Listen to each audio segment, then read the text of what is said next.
views, thoughts, and opinions expressed are the speaker's own and do not represent the views, thoughts, and opinions of Phi Labs or the Archway Protocol. The material and information presented here is for general information purposes only. Welcome back to the Arch-In podcast, your home for news, updates, and everything from the Cosmos and the Archway ecosystem. I'm your host, Eric Weissman, joined with co-host Valeria Salazar. Hi, everyone. Nice to be here. And let's start off with updates on the proposals we talked about from Cosmos Hub last week. Yep, absolutely. So Proposal 88 has passed with a 97.73% of voters voting yes for it to pass.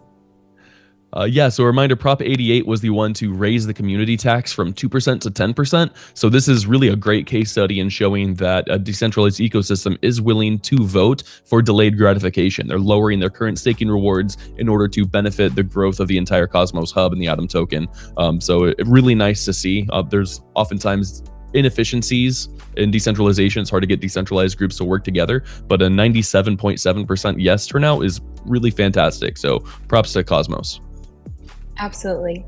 Proposal 89 for the Cosmos Hub is still in voting, but currently not looking like it's going to pass. It is up until the 24th of December. Currently, it's at 41% of voters saying yes and 57% of voters saying no. It has not reached the quorum threshold needed for it to pass if voters were to say yes.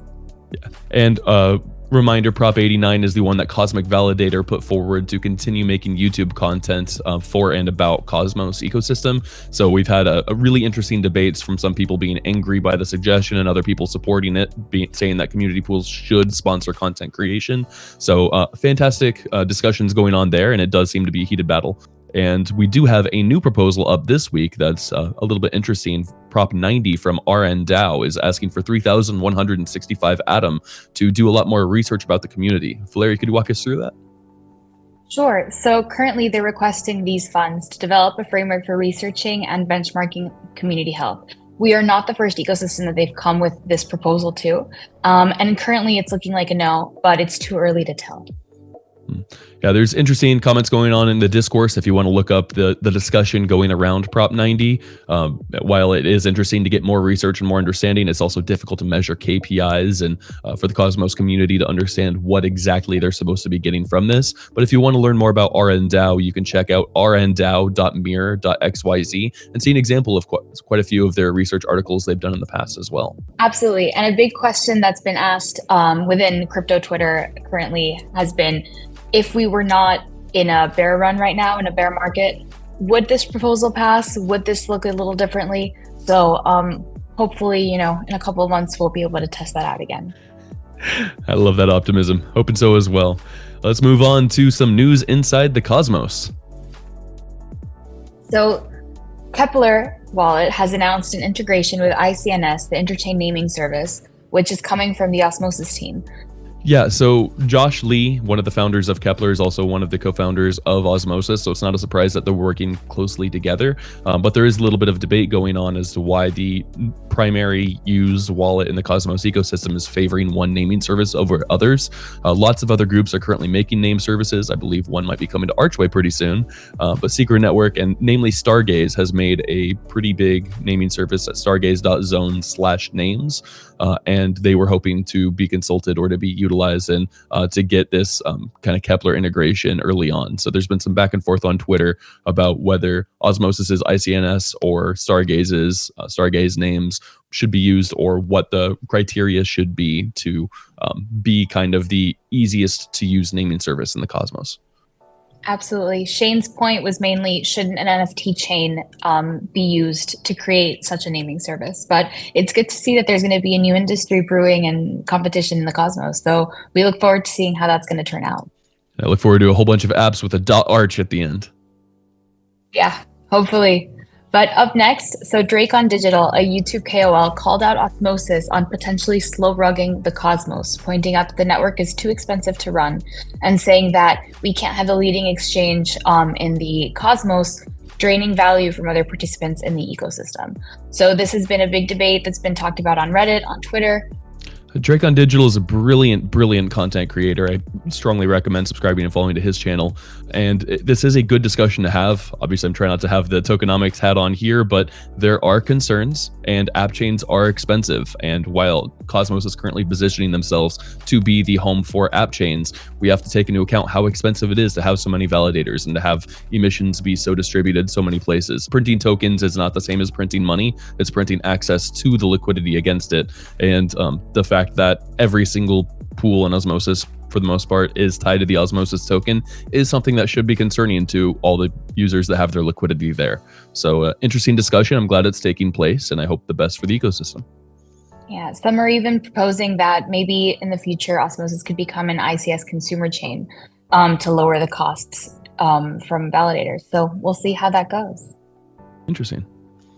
Next up, Secret 2.0 has been announced. So Secret Network in the Cosmos ecosystem, a privacy solution, is working on an upgrade both for their tech and their tokenomics. And they have had a summit recently, their Secret Network Summit, and will be upgrading. Right now they use Trusted Enclaves, TEEs, and they're going to try to make an FHE, a fully homomorphic encryption solution as well to use to make it even more secure after a recent news article came out suggesting that their TEEs could and were in fact broken through an Intel SGX leak. So this should patch, they've said that they've been able to fix any issues that did take place and that this will help build them for the future, as well as the new tokenomics that they have mentioned would have new funds come out for applications building out on Secret Network. So interesting to see what's coming from there. I do think that privacy is integral for the future of Web3. Absolutely. And on another note, Sifchain has been taken offline. So this comes after a warning from the head engineer on their Discord moments before the website was taken online. He was warning users to take their assets off the Peggy bridge, which he claimed was under Jazir's complete control. Yeah, it's risky. You have to be really careful what bridges you're using, where your liquidity is hosted. And while I love that Sifchain made a lot of things more useful, especially with their cross-chain integration, I mean, this team did derive from the Thorchain and Rune Brilliant team. It really goes to show how important tokenomics are, because what they had set up with PMTP was not sustainable, as has been shown. And we do need more economic audits to take place in this space where some things are too good to be true. Absolutely. Kujira's Senate has concluded on another news. So they're currently deciding who will be the senators in charge of guarding Kujira's treasury, and no conclusions have been released as of yet.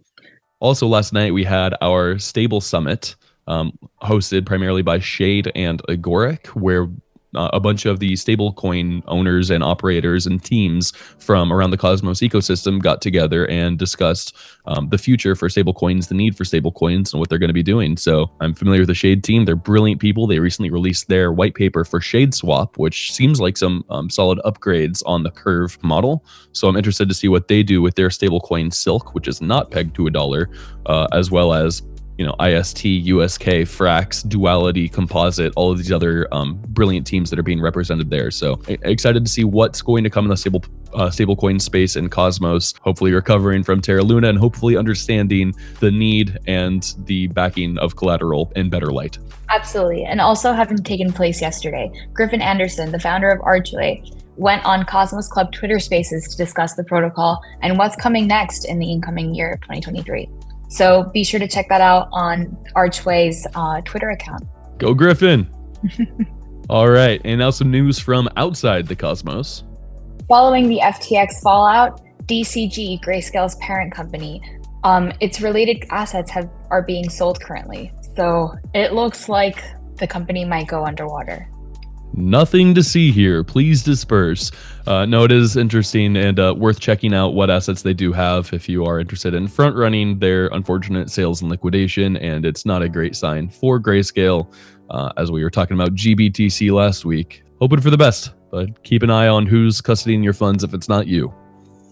Also, a interesting new NFT sellout in the middle of this bear market. Donald Trump, who had been teasing a huge news release for a while, came out and said that he was launching a 45,000 NFT set of basically superhero action cards from his life and career and selling them at $99 each. And they sold out very, very quickly. And the floor has actually gone up like 3 or 4x on the selling price. So not only did he raise a quick $4.5 million, but also now that's worth over 10. And very interesting to see politics get involved and celebrities get involved with NFTs.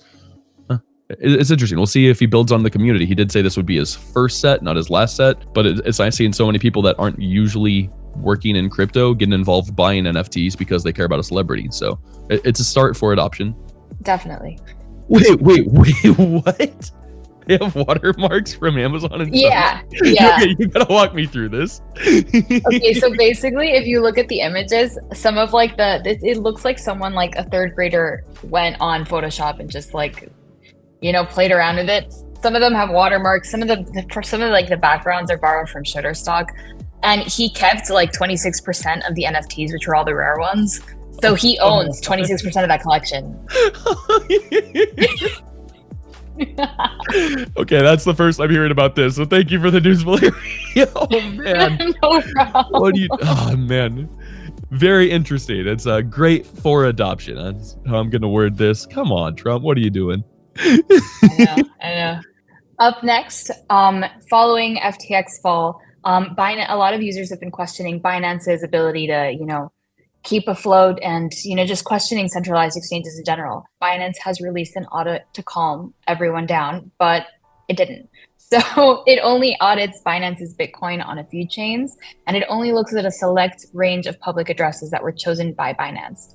And finally, it only included the figures of customer liability report balance, net liability balance, and asset balance report.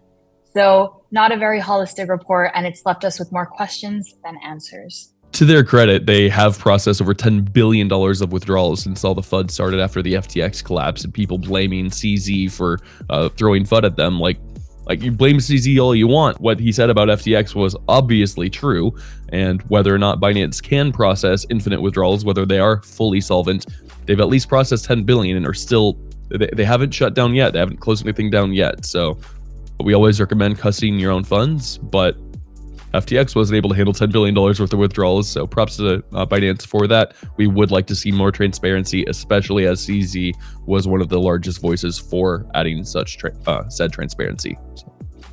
Yeah, no, absolutely. And a lot of analysts on crypto Twitter and other newsletters have said that while it looks a little bad, it doesn't look as bad as crypto Twitter is suggesting.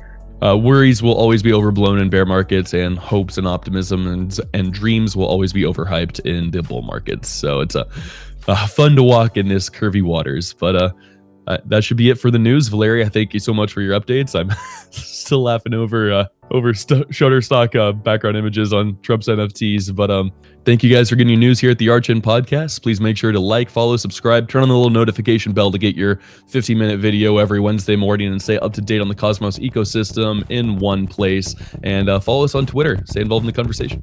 See you guys next week. Happy holidays.